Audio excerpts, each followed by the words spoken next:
안녕하세요. 교육활동 침해 예방 교육을 시작하겠습니다. 저는 서울 장승중학교 생활인권부장 김동찬입니다. 교권 침해 예방 교육은요, 학부모, 교사, 그리고 학생들을 대상으로 연 1회 의무 교육을 하게 되어 있고요. 제 개인적으로 법률을 잘못 해석해서 자의적 해석을 그런 걸 배제하기 위해 서울시 교육청에서 배부한 교육활동보 매뉴얼을 원문을 그대로 사용했습니다. 교육활동 침해 행위에 대해서, 그러니까 교권 침해에 대해서 좀 정의해 볼 필요가 있는데요. 행위의 주체는요, 학생 또는 그 보호자 등이라 하면 아빠, 엄마, 가족, 형제, 자매 이런 사람들이 그 주체가 되겠죠. 그렇게 생각하면은 교사에 의한 교육활동 침해는 없는 거예요. 그렇죠? 그리고 대상은 당연히 교원을 대상으로 하겠죠. 어떤 교원이냐? 교육활동 중인 교원입니다. 어떤 활동까지가 교육활동인지 그 범위가 되게 중요하겠죠. 우리가 일반적으로 학교에서 발생됐을 때, 여기까지가 교육활동이다라고 규정하는 범위와 같습니다. 그래서 학교 안전사고 범위와 같은데, 쭉 보면은 수업, 특별활동, 재량활동, 과외활동, 수련활동, 수학여행, 현장체험 등등등 학교 교육과정에 의한 모든 활동이 다 포함이 되고요. 주의하실 부분은 등하교 시간, 그리고 합리적인 경로와 방법에 의한 왕복시간, 등하교를 위한 어떤 교육장소, 체험활동으로 가기 위한 합리적인 경로와 방법에 의한 왕복시간도 포함이 된다라는 것. 기숙사가 있는 학교는 기숙사에서의 그 생활하는 시간도 포함이 되고요. 그리고 휴식 시간, 점심시간에 제가 침해당하면 어떡하나요? 예, 휴식 시간, 학교에서 체류하고 있는 모든 시간이 그 범위 안에 들어갑니다. 그러니까 대부분의 시간이 다 들어가요. 그 외에 집에 있는 시간 등등등, 그 외에 사적인 시간에 침해를 받았다. 그러면 교권 침해에 해당하지 않습니다. 자, 그럼 방금 규정한 교육활동 중이라는 범위 안에 어떤 행동들이 교권 침해에 해당하는지 법이 규정하고 있는 여러 가지 교육활동 침해 유형에 대해서 알아보겠습니다. 그 첫 번째가 상해입니다. 상해는 법은 이렇게 규정하고 있습니다. 신체에 대한 직접적인 유형력, 어떤 물리력으로 그 사람에게 고통을 주는 행위를 상해라고 합니다. 그럼 쉽게 이해하기 위해서 예시를 한번 들어보겠습니다. 신체나 도구를 이용해서 그 사람에게 손상을 발생시킨 경우, 신체를 직접 또는 도구를 이용해서 손으로 뺨을 때리거나 야구 방망이로 가해하는 행위 모두가 상해에 해당합니다. 신체 직접적으로 이건 쉽죠. 그런데 이건 어떤가요? 공포감을 유발하거나 경악해하여 그분이 정신장애나 온전한 신체 기능에 손상을 일으켰다라고 주장한다면 이것도 상해에 해당합니다. 잘 일어나지 않겠지만 오랜 시간 협박해서 실신하였다. 외상 후 스트레스 장애를 발생했다라고 해도 상해가 성립이 됩니다. 주의합시다. 공포감을 유발하거나 경악해 하더라도 상해에 해당된다는 것. 그 다음 두 번째, 폭행입니다. 폭행은 법에서 이렇게 규정하고 있습니다. 사람의 신체에 대하여 하는 겁니다. 그래서 머리카락을 잡아당기는 경우, 밀친 경우, 잡아당기거나 멱살 잡거나 침을 뱉는 경우, 이런 게 다 신체에 대하여 유형력, 어떤 물리력을 행사하는 행위에 해당하고요. 이것을 폭행이라고 합니다. 그런데 이거 주의하셔야 될 것 같아요. 직접 접촉하지 않았어요. 접촉이 없었어요. 근데 팔이나 다리를 휘둘러서 때리려고 하는 경우, 그리고 신체에 대하여 물건을 집어 던지는 경우 굉장히 위협적이겠죠. 이 상황도 폭행의 조건이 성립이 됩니다. 주의하십시오. 직접 접촉하지 않더라도 때리려고 하거나 사람을 향해서 물건을 던지는 경우 이건 폭행이 성립됩니다. 자, 다음은 세 번째 협박입니다. 협박이 뭐죠? 사람으로 하여금 공포심을 느끼게 해요. 구체적으로 당신은 어떻게 해야겠어? 라고 고지를 해요. 이런 것을 협박이라고 합니다. 구체적인 예는 선생님들, 가족들 해코지 하겠어요? 징계받게 하겠어요? 퇴근길 조심하세요. 아주 구체적으로 어떻게 해야 할 거예요? 라고 고지를 하고 있죠. 그럼 선생님들 얼마나 무섭겠어요. 공포심을 느꼈다면 그것은 협박에 해당합니다. 실제 이런 일이 있었습니다. 시험 중에 실습용 칼을 들이대며 죽이겠다 라면서 협박을 한 거죠. 구체적으로 실습용 칼로 죽이겠다. 고질했죠? 그리고 공포스러웠죠. 협박입니다. 잔소리 하시면 손목으로 칼을 자기가 자기를 그어서 자해하겠다. 자해. 상대방이 아닌 내가 내 몸을 해도 구체적으로 고질했죠? 그리고 선생님이 얼마나 공포심을 느꼈겠습니까? 그것은 협박이 성립됩니다. 네, 그 다음은 모욕입니다. 모욕이 뭐죠? 불특정 또는 다수에게 좀 구체적인 해함을 고지하진 않아요. 근데 추상적인 판단, 경밀적 감정을 표현하는 행위를 모욕이라고 합니다. 구체적으로 보면은 땡땡놈, 나쁜 놈, 죽일 땡, 개땡땡. 아니 뭐죠 이게 다 욕설하는 경우 추상적이고 경멸적 표현을, 감정을 표현하는 행위가 모욕입니다. 뚱뚱해서 돼지 같은 것이 누굴 가르치냐? 이런 아주 모욕적이죠. 경멸적인 언행, 이런 것들을 모욕이라고 합니다. 이런 경우는 어떨까요? 전화로 교사에게 욕설을 퍼부었어요. 불특정, 다수인 아니네. 1대1이잖아요. 아까는 뭐죠? 수업 중 다수가 모인 상태에서 자기 감정을 표현했어요.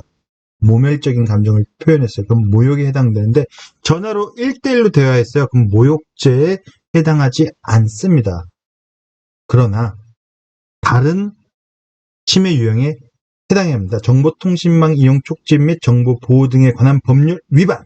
마찬가지로 전화로 욕설한 경우도 교육활동 침해, 즉 교권 침해에 해당합니다. 여기서 잠깐 하나만 짚고 넘어갈게요. 상대방 동의 없이 막 욕을 당하고 있어요. 전화로. 이거 녹음해도 되나요? 네, 결론부터 말씀드리자면은 괜찮습니다. 본인이 대화 당사자인 대화는 상대방 동의 없이 녹음을 하더라도 정보통신법에 위반되지 않습니다. 우리가 익히 알고 있는 동의를 받고 녹음해야 되는데 라고 익히 알고 있는 것은 이런 거죠. 타인 간에 공개되지 않는 대화를 동의 없이 녹음은 안 돼요. 하지만 당사자인 경우에는 바로 녹음할 수 있습니다. 네, 다음은 손괴에 대해서 알아보겠습니다. 말이 점점 어려워져요. 타인의 무엇을, 어떤 것이든 그 가치, 효용 가치를 해치는 행위를 손괴라고 합니다. 예를 들면은 여러분 자주 일어나는 일들이에요. 유리창 뽀개고 TV, 책상, 출석부 찢어버려요. 서류 찢어버려요. 화가 나서. 그리고 게시물들을 막 박박 뜯어버려요. 이거 다 본인 거 아니잖아요. 타인의 것이잖아요. 이런 것들을, 그 가치를 해치는 행위, 이런 것을 손괴라고 합니다. 그럼 질문 하나 할게요. 그럼 내 휴대폰을 화가 나서 던져버려서 박살냈어요. 손괴인가요? 괜찮아요. 자기 휴대폰은 괜찮아요. 왜? 그것은 타인의 것이 아니기 때문에 그래요. 근데 좀 비싼데. 다음은 교사를 대상으로 한 성범죄에 대해서 알아보겠습니다. 강제추행 등등등등 모든 이게 중요한 거죠. 성적 수치감이나 혐오감을 유발하는 모든 행위들을 성범죄라고 합니다. 구체적인 예를 한번 볼게요. 강제추행. 의사에 반해서 막 신체를 접촉해요. 그리고 막 촬영, 다리를 찍는다든지 어떤 특정 부위를 촬영했어요. 그리고 공연 음란, 말이 좀 어렵는가요? 음란한 공연이라고 생각할까요? 자위행위, 이런 것들. 그리고 여러분 이런 거 좀 하지 않나요? 합성사진, 타인의 나체에 선생님 얼굴을 딱 갖다 붙이고 그거를 음란한 그림을 만들어서 막 배포하는 거예요. 그리고 출연활동, 테마 수학여행 이런 데 가면은 이상한 핸드폰으로 사진들을, 동영상 이런 거 막 나눠봐요. 이런 것들을, 모든 음란한 행위를 성범죄라고 합니다. 이런 거 있습니다. 저는 안 만들었어요. 배포도 안 했어요. 근데 함께 돌려본 학생들은 어떻게 될까요? 굉장히 중요해요. 함께 돌려본 학생들도 현 법은 소지, 구입, 저장 또는 시청만 해도 성폭력 범죄자로 똑같이 처벌받습니다. 이와 같은 모든 행위도 교권 침해이다. 다음으로는 불법 정보 유통. 불법 정보 유통이 뭐죠? 아까 협박, 모욕을 설명할 때 1대1이라서 전화로 욕을 했는데 1대1의 다수의 상황이 아니라 모욕에 해당하지 않는다. 하지만 정보통신망 이용 촉진 및 정보보호 등에 관한 법률이 위반된다. 그게 바로 이 불법 정보 유통입니다. 전기통신시설, 설비, 컴퓨터 등등 정보통신망을 이용해서 반복적으로 불법 정보를 또 상대방을 위해하는 공포감을 불러일으키는 그런 정보를 유통하는 행위를 모두 다 아울러서 불법 정보 유통이라고 합니다. 예를 들면은 온라인 수업, 쌍방향 수업을 하고 있는데 음란물을 화면에 딱 띄었어요. 이런 거는 불법 정보 유통입니다. 그리고 교사와 상담 도중이던 전화, 이메일, SNS 등 교사에게 가만두지 않겠어, 죽여버리겠다, 이런 문자를 반복적으로 전송해서 반복적으로 부정적인 이런 것들을 정보통신망을 통해서 유통한다면은 이것은 바로 불법 정보 유통에 해당합니다. 선생님, 반복적이지 않고 딸랑 한 번 했는데요. 한 번 가만두지 않겠어, 죽여버리겠다 라고 막 문자를 보냈어요. 어떻게 될까요? 반복적인 행위가 아니기 때문에 이게 성립이 안 되죠. 위반에 해당되지 않습니다. 불법 정보 유통 위반은 해당하지 않는데 이건 뭐죠? 가만두지 않겠어, 죽여버리겠어, 추상적이고 이런 거 상대방의 위해를 가할 수 있는 구체적인 이야기죠. 협박에, 아까 전에 설명했던 협박에 해당합니다. 다음은 공무방해입니다. 공무방해. 비록 학생뿐만이 아니라 아까 보호자들도 꼭 숙지해야 될 부분인데요. 적법하게 직무를 집행하고 있는 공무원에 대해 폭행, 협박, 위계 등을 통해 직무 집행을 방해하는 행위, 공무집행 방해죠. 구체적으로 예를 보면은 학생의 학부모가 자신의 자녀를 폭행한 학생 찾겠다고 막 큰 소리로 욕설하면서 교실을 돌아다녀요. 그리고 누구냐 묻자 교사를 폭행한 경우, 이런 것들이 다 공무집행 방해입니다. 학부모가 수업 중에 자녀의 담임교사를 찾아가 학생들이 보는 앞에서 소리 지르고 교사의 머리채를 낚아채는 경우, 이거는 공무집행 방해 이전에도 욕설하고 폭행하고 직접적으로 신체에 닿는 게 폭행, 상해에 해당하기도 하겠습니다. 특별히 공무집행 방해고요. 사립학교에서는 똑같은 행위를 했을 때 업무방해, 공무가 아니니까 업무방해라고 규정 짓고 있습니다. 다음 학부모로부터 받을 수 있는 침해, 부당한 간섭이 있습니다. 부당해요. 교원의 정당한 교육활동에 대해서 정당하지가 않고 부당하게 간섭하는 행위를, 근데 그걸 또 반복적으로 해요. 이런 것들 부당한 간섭, 침해 유형에 해당합니다. 이런 거 있을까요? 수업하지 말고 자습시켜라. 뭔데? 보호자 검토를 받고 생기부 작성해라, 이런 요구하면 안 되죠. 이런 것 부당한 요구입니다. 물론 학부모는 부모 등 보호자는 보호하는 자녀 또는 아동의 교육에 관하여 학교에 의견을 제시할 수 있습니다. 그것은 부모의 권리입니다. 하지만 사안을 구체적으로 파악하지 못하고 이런 일 많아요. 아이들은 부모님한테 본인에게 유리한 이야기를 거짓으로 이야기하는 경우가 되게 많습니다. 굉장히 많고요. 근데 엄마는 자녀 말만 듣고 구체적으로 사안에 대해서 파악하지 못했어요. 근데 교사에게 막 항의성 발언을 해요. 부당한 간섭입니다. 구체적 사실관계 없이 교사에게 모욕적인 행동이나 폭력적인 행동, 이런 것들 교육활동 침해입니다. 이것이 바로 부당한 간섭입니다. 그 외에도 이런 것들이 있어요. 교육활동과 무관한데 사적인 연락을 자꾸 요구하는 학부모가 있거나 학교 밖에서 자꾸 상담하자고 무리하게 요구하는 경우도 있습니다. 심지어 이런 경우 굉장히 많죠. 새벽, 밤중, 시도 때도 없이 업무 시간 외에 문자 폭탄, 그리고 전화 연락이 막 옵니다. 단 이 이야기는 위중하거나 긴급하지 않다는 전제 하의 이야기입니다.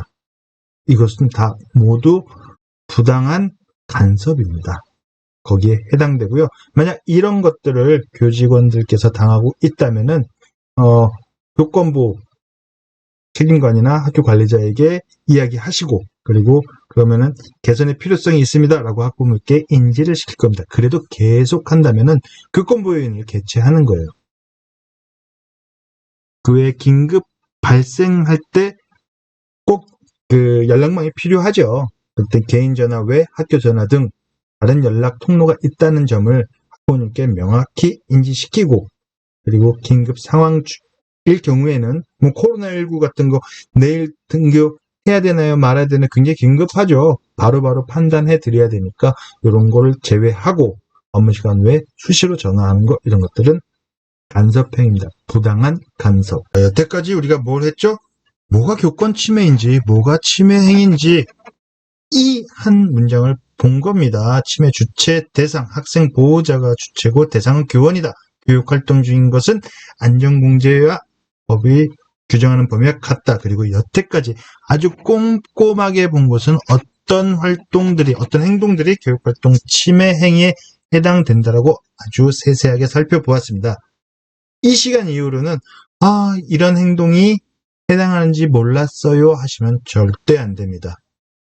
자, 마지막으로 학생들에게 당부 말씀드리겠습니다. 학생들은 학교 생활을 통해 삶의 의미를 깨닫고 미래를 설계하는 배움의 주체입니다.